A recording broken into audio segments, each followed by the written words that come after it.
কোরআন মাজিদ পড়ার সময় অনেকে যে অক্ষরগুলো ভুল করি আজকের ভিডিওটিতে সে অক্ষরগুলো আপনাদেরকে দেখাবো ইনশাআল্লাহ। অনেকে আমরা পড়ি দাল জবর দা, দজ জবর দা। তো দুই অক্ষর যদি একই রকম হয় তাহলে উচ্চারণগুলো ভুল হয়ে যাবে। উচ্চারণ হবে দা, দ। যেমন আমরা যদি পড়ি হামজাজের ই, ওয়াউজের ই, তাহলে দুই অক্ষর একই রকম উচ্চারণ হয়। তাহলে দুই অক্ষর দুই রকম উচ্চারণ হওয়ার জন্য একটা হবে ই আর একটা হবে উই। একটা হবে ই আর একটা হবে উই। যেমন এখানে কাফের বেলা কাফ জবর কা, কফ জবর ও, কফ জবর ক, কাফ জবর কা, কা ও। এটা ই আর এটা উই। এটা দা আর এটা দ। তো এই জিনিসগুলো খেয়াল করো। যেমন হলো সিন জবর সা, সদের বেলা সদ জবর স। আল্লাহু সমাদ, সেই জায়গায় যদি আমরা সামাদ পড়ি আল্লাহু সামাদ, তখন এই সিন অক্ষর উচ্চারণ হচ্ছে। তাহলে এই জিনিসগুলো আমরা খেয়াল করে পড়বো ইনশাআল্লাহ। আসসালামু আলাইকুম ওয়া রাহমাতুল্লাহি ওয়া বারাকাতুহু। সম্মানিত দর্শক শ্রোতাবৃন্দ, কোরআন শিক্ষার্থী ভাই এবং বোনেরা যে যেখান থেকে ভিডিওটি দেখতেছেন, আজকের এই ভিডিওটিতে আমরা জানবো এবং শেখার জন্য চেষ্টা করব কোরআন মাজিদ যারা আমরা পড়ি বিভিন্ন সময় আমাদের কি হয়, এক অক্ষরের জায়গায় আরেক অক্ষর উচ্চারণ হয়। যেমন হলো জাজের জি, জিমজের জি, দুইটা দুই রকম উচ্চারণ হবে। জা জবর জা, জিম জবর জা। এই যে এই ধরনের কিছু উচ্চারণ, যেমন হলো দাল জবর দা, জ জবর জ। আমরা অনেকে পড়ি জাল যে জি, জ যে জি। দুইটা যদি জি জি পড়ি তাহলে এখানে উচ্চারণগুলো ভুল হবে। যেমন হলো সা অক্ষরে বেলা আসি, আমরা যদি পড়ি সা জবর সা, সিন জবর সা, দুইটা যদি এটাও যদি পড়ি সা সা, তাহলে দুই অক্ষরের উচ্চারণ একই হয়ে যাচ্ছে। আজকের এই ভিডিওটিতে আমরা যে অক্ষরগুলো এক অক্ষরের সাথে আরেক অক্ষর মিল হয়ে যায় সে অক্ষরগুলো পার্থক্য করে উচ্চারণগুলো বুঝিয়ে বলার এবং পড়ানোর জন্য চেষ্টা করব। আপনারা আপনার জায়গা থেকে এটা সুন্দর করে পড়ার জন্য চেষ্টা করবেন ইনশাআল্লাহ। তাহলে তো চলুন আজকের এই ভিডিওটি আমরা শুরু করে ফেলি। প্রথমেই আমরা এই উচ্চারণের যে পার্থক্য রয়েছে সে পার্থক্যগুলো আমরা উপরে বাংলা দিয়ে লেখা রয়েছে, আমি সেগুলো দেখাই নিতেছি। প্রথমেই আমরা দেখে নেই উচ্চারণের পার্থক্য। উচ্চারণের পার্থক্য যেমন হলো তা অক্ষর বলার সময় পাতলা আওয়াজে পড়তে হবে এবং ত অক্ষর বলার সময় মোটা আওয়াজে পড়তে হবে। এবং পাতলা আওয়াজ কি, মুখটা চেওড়া হবে তা তা। আর মোটা আওয়াজ কি, মুখটা গোল হয় ত। যে অক্ষরটা বলার সময় বাংলাতে আকার হয় না, যেমন বাংলাতে যদি তা অক্ষর বানান করি ত আকার তা, তাহলে তা হয়। আর বাংলাতে যদি আমরা এটাকে বানান করি তাহলে শুধু ত লিখলেই হয়ে যাবে। এই যে এই ত ত ত ত ত। তাহলে অনেক সময় আমরা কি করি, এই অক্ষরটাকে তা জবর তা, ত জবর তা পড়ি। যেমন হলো ইন্না তাইনা পড়ি, ইন্না তাইনা যদি পড়ি তখন সেখানে তা অক্ষর উচ্চারণ হয়, সেখানে আছে ত অক্ষর। তাহলে ত অক্ষর বলার সময় আমরা মুখটা আওয়াজটা কি মোটা আওয়াজে পড়বো। এরপরে হা অক্ষর হলকে শুরু হতে সহজ আওয়াজে হা, সহজ। যেমন যে কোনো কাজের সময় আমরা হঠাৎ করে বলে ফেলি হা হা, মানে এরকমই হা আসবে। আর এই হা যেটাকে আমরা জানি ছোট হা, ছোট হা, বড় হা, বড় হা, ছোট হা। আর আমরা পড়ার সুবিধার জন্য এটাকে বলি লম্বা হা, এটা গোল হা, গোলের মতো দেখতে জন্য হা, এটা লম্বা হা। হলকের মধ্য হতে আওয়াজ চাপ দিয়ে হা হা। যা অক্ষর বলার সময় ঝিরঝির ও নরম আওয়াজে পড়তে হয়। জিম অক্ষর শক্ত ও কঠিন আওয়াজে পড়তে হয়। কঠিন মানে কি, শক্ত, মানে শক্ত কথায় জিম, জিম জবর যা যা।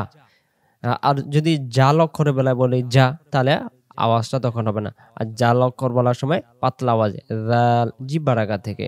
জ অক্ষর মোটা আওয়াজে। এরপরে আমরা আসি সিন অক্ষর, সা অক্ষর নরম আওয়াজে পড়তে হবে। সিন অক্ষর সির সির ও পাতলা আওয়াজে, যেমন সিন এমন।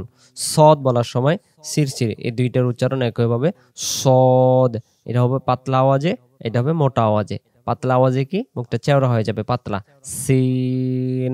আর এটা বলার সময় মুখটা গোল হয়ে আসবে সদ সদ সদ। এরপরে জাল অক্ষর পাতলা আওয়াজে পড়তে হবে। জ অক্ষর পাতলা আওয়াজে, কাব অক্ষর পাতলা আওয়াজে। কিছুক্ষণ পরে আমি আপনাদেরকে উচ্চারণ সহ বুঝিয়ে দেওয়ার জন্য চেষ্টা করব ভিডিওটির মাধ্যমে। মনোযোগ সহকারে দেখতে থাকুন। কাফ অক্ষর পাতলা আওয়াজে, কাফ, মুখটা পাতলা হয়ে যাবে। কফ মোটা আওয়াজে, মুখটা বলার সময় মুখটা কি গোল হয়ে যাবে কফ। কফ জবর হয় ক, মোটা, কাফ জবর হয় কা। অনেক সময় আমরা পড়ি ওয়াকাল আল্লাযিনা কাফারু, ওয়াকাল আল্লাহ পড়লে কফ অক্ষর কাফ হয়ে যায়, যেখানে কফ কফ কফের মতো, কাফ কাফের মতো উচ্চারণ করতে হবে। ওয়াও অক্ষর দুই ঠোঁট গোল করে পাতলা আওয়াজে, দুই ঠোঁটের মাঝখানের ফাঁকা অংশ থেকে ওয়াও ওয়াও। বা অক্ষর পড়ার সময় দুই ঠোঁটের ভেজা অংশ থেকে বা দুই ঠোঁটের ভিজা অংশ থেকে আওয়াজ পড়তে হবে বা। দাল অক্ষর শক্ত ও পাতলা আওয়াজে দাল। দদ অক্ষর মাখরাজে জমিরে মোটা আওয়াজে দদ দদ, মোটা আওয়াজে মুখটা গোল হয়ে যাবে। হামজা শক্ত ও পাতলা আওয়াজে। আইন অক্ষর নরম ও পাতলা আওয়াজে আইন, এবং গলার মাঝখান থেকে চেপে পড়তে হবে। তো এবার আমরা এই অক্ষরগুলোকে আমরা উচ্চারণে আমরা দেখে নিই। তাহলে আজকের এই ভিডিওটি যদি আপনি দেখেন তাহলে আপনার কোরআন শরীফের যত জায়গায় যে অক্ষরগুলো আসবে ঠিক তত জায়গায় সেই অক্ষরগুলো সেইভাবে করে পড়লে তাহলে ইনশাআল্লাহ আপনার পড়াটা অনেকটা সহি আসবে। হ্যাঁ, সম্মানিত দর্শক শ্রোতা, আমরা এখন উচ্চারণের গুলো দেখে নিতেছি। প্রথমে তা অক্ষর এবং ত অক্ষরের আওয়াজগুলো কেমন করে আমরা পড়বো কোরআন মাজিদ যখন আমরা পড়বো। তো তা অক্ষর পড়ার সময় আমরা জিহ্বাটার পাতলা আওয়াজে তা, তা জবর তা, ত জবর ত। আবার তা জবর কি হবে তা, আর ত এর বেলায় ত জবর কি হয় ত জবর ত। তাহলে দুই অক্ষরের উচ্চারণ দুই রকম, তা ত। ইন্না আ'তাইনা, তাজের তি, তজের মুখটা গোল হবে তুই। তা পেশ তু তু তু, তয়ের বেলা তু মুখটা গোল হবে, এটা গোল হবে না, তু পাতলা আওয়াজে পড়বো। এবারে হা জবর হা, হা হা হা হা হা, হি হি হি হি, হু হু। দেখেন দুই রকম, দুই অক্ষর দুই রকম উচ্চারণ হবে। যদি এক অক্ষর একই রকম দুই অক্ষর উচ্চারণ করি তাহলে দুই অক্ষর কেন আসছে, তাহলে তো এক অক্ষরে আসতো। তাহলে মাখরাজ দুই রকম, অর্থাৎ দুই অক্ষর দুই স্থান থেকে উচ্চারণ করতে হবে। হা হা, হি হি, হু হু, এমন করে পড়ার জন্য চেষ্টা করবো। যেমন আমাদের কেউ যদি জিজ্ঞাসা করি কেমন আছেন, তাহলে আমরা কি বলি আলহামদুলিল্লাহ, তখন আমরা সেখানে লম্বা হা, আলহামদুলিল্লাহ। সূরাতুল ফাতিহা আলহামদুলিল্লাহি রাব্বিল আলামিন। সানা সুবহানাকা সুবহানাকা। তাহলে যত জায়গায় লম্বা হা আসবে তত জায়গায় শোষো আওয়াজে জিহ্বার গলার মাঝখান থেকে হা, এটা বেলা হা। এরপরে আসেন হামজা এবং আইন অক্ষরের পার্থক্য কিভাবে।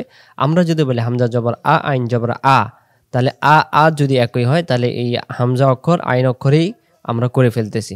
হামজা জবর আ, আ, আইন জবর আ, গলা চাপ লাগবে একটু, হাত দিয়ে না, গলার ভিতরে চাপাচাপি হবে। আ আ, ই ই ই ই ই ই। সিরাতাল্লাযীনা আন'আমতা আন'আমতা আন'আমতা আলাইহিম আলাইহিম। আলহামদুলিল্লাহি রাব্বিল আলামিন আলামিন, গলা চাপ লাগবে। আর যদি আমরা পড়ি আলামিন তাহলে হামজা আসবে, তাহলে এক অক্ষরের জায়গায় আরেক অক্ষর উচ্চারণ করা যাবে না। হামজা পেশ উ, আইনের বেলা আইন পেশ উ উ উ। আবার এবার বানান ছাড়া আ, এটা আ, এটা ই, এটার বেলায় ই, এটা উ, আর এটা উ। এবার আসেন আমরা দাল অক্ষরে পার্থক্য দেখে নিই। দাল জবর দা, জিহ্বার আগা থেকে নরম করে দা, এটা হলো জা। জা জবর জা, দা জা দা জা দা দা, জিহ্বার আগা দা জা। যেমন সূরাতুন নাসর প্রথম আয়াত ইযা জাআ, ইযা, সেখানে দাল অক্ষর। আমরা যদি বলি ইজা জা তখন দুই অক্ষরে জিমে রূপান্তরিত হবে, জিম জবর যা, জালের বেলায় জাল জবর যা, যা জবর যা, জিম জবর যা।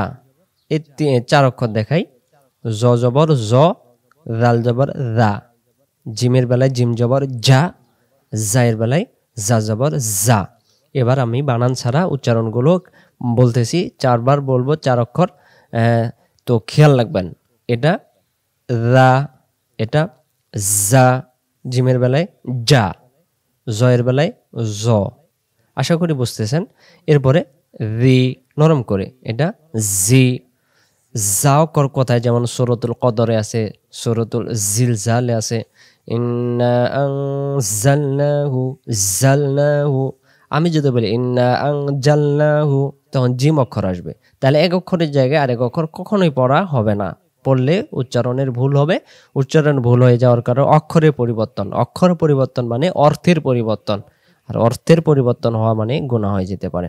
এরপরে রি, জি, রু, জু, রু জিবার আগা, এটা জু। এবার বানান ছাড়া, এটা দা, এটা জা। আমার সাথে সাথে বলবেন রি, জি, বলেন রু, জু। এরপরে জিম এবং জা অক্ষরের পার্থক্য, জা, জা, জি, জি, জু, জু। জিমের বেলায় শক্ত করে জু, জায়ের বেলায় জু, জিমের বেলায় জের ক্ষেত্রে জি, জায়ের বেলা জি। জা জবর জা, জিম জবর জা, শক্ত আওয়াজে। এবার জাল এবং জ অক্ষর, জাল জবর রা, জিব্বার আগা, এই যে রা, এটা জ। যেমন আমরা জ অক্ষরে বিভিন্ন সূরা বা দোয়াতে আমরা বলে থাকি রব্বানা জলামনা, আমরা পড়ি অনেকেই রব্বানা জালামনা। জালামনা বললে তখন জা আসতে পারে বা জিম আসতে পারে বা জালও আসতে পারে। তাহলে জ জবর জ, মোটা আওয়াজে জ। আর এটা দা, জ। রব্বানা জলামনা, আল্লাহুম্মা ইন্নী জলামতু নাফসি, জালামতু নাফসি বললে তখন এখানে জাল আসতে পারে, জিম আসতে পারে। তো এটা খেয়াল রাখবেন। জালজের রি, জজের জি, জি, রি, জি, জু, জু।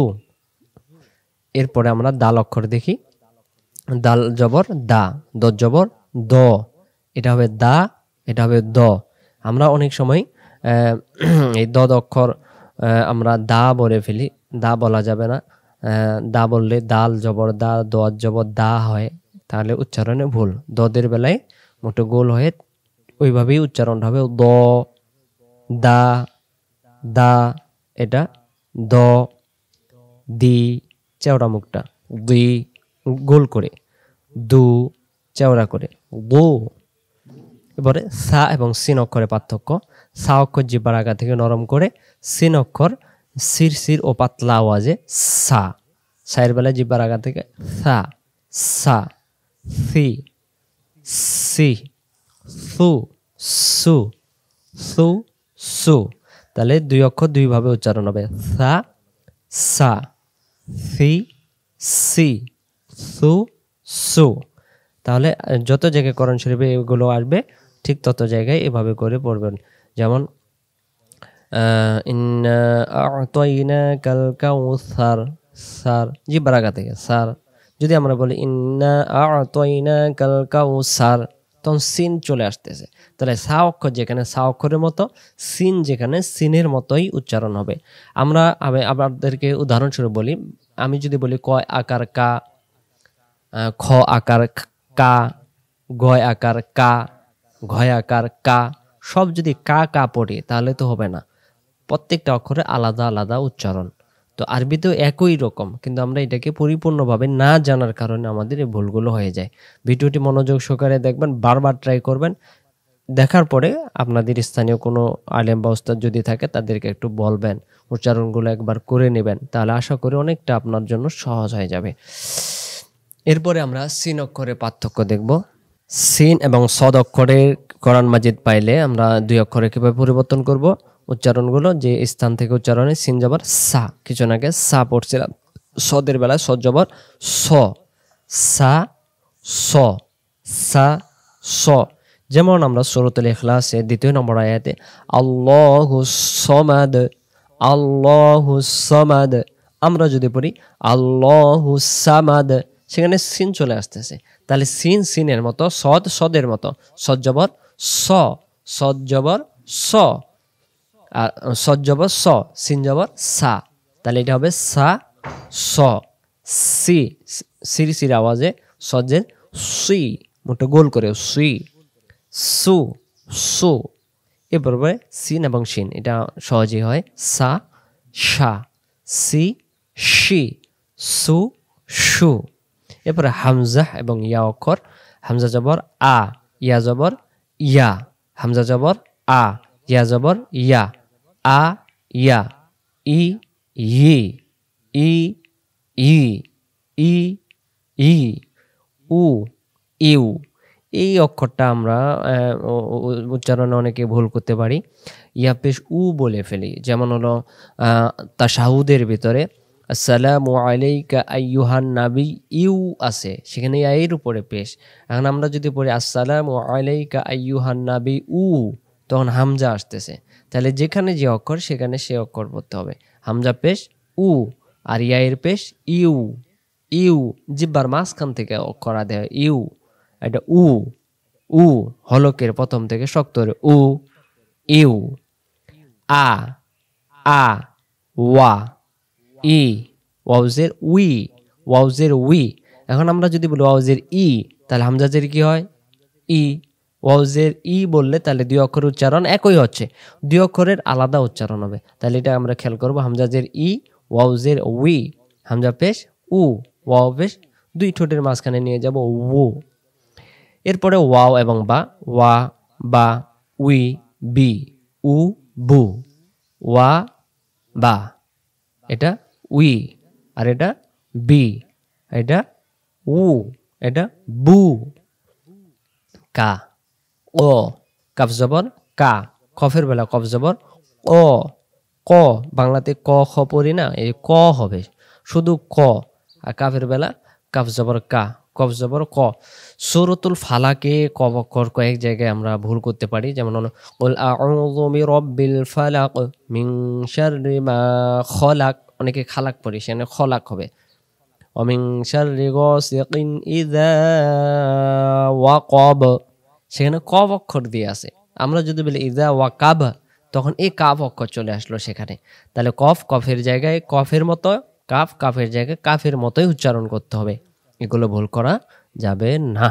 কাফ জবর কা, কফ জবর ক, কাফ জের কি চওড়া মুখটা, কফ জের ওই মুখটা গোল করে ওই, কাফ পেশ কু, কফ পেশ উ।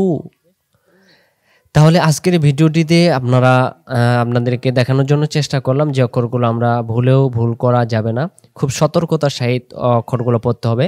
সতর্কমূলক অক্ষরগুলো অবশ্যই সতর্কতার সাথে পড়ব, কেমন করে যেন এক অক্ষরের জায়গায় আরেক অক্ষর উচ্চারণ না হয়। সতর্কতামূলক অক্ষর যেগুলো আছে, যে অক্ষর পড়তে গিয়ে ভুলবশত অন্য অক্ষর হয়ে যায়, সতর্কমূলক অক্ষর তাকে কয়। যেমন হলো সতর্ক আ, উ, ইউ, সা, স, দা, দ, সা, সা, আ, ওয়া, ই, ওয়াউজের উই। তো এগুলো খেয়াল করব। যদি ভিডিওটি আপনাদের ভালো লেগে থাকে, আপনাদের মতামত কমেন্ট করে জানাবেন। ভালো থাকবেন। পরবর্তী এমন কোনো ভিডিও যদি আপনাদের ভালো লাগে, পড়তে ইচ্ছুক হন, আপনারা কমেন্ট করে জানাবেন, সেই ভিডিওটি করে আপনাদেরকে উপহার দেওয়ার জন্য চেষ্টা করব। ভালো থাকবেন। আসসালামু আলাইকুম ওয়া রাহমাতুল্লাহি ওয়া বারাকাতুহু।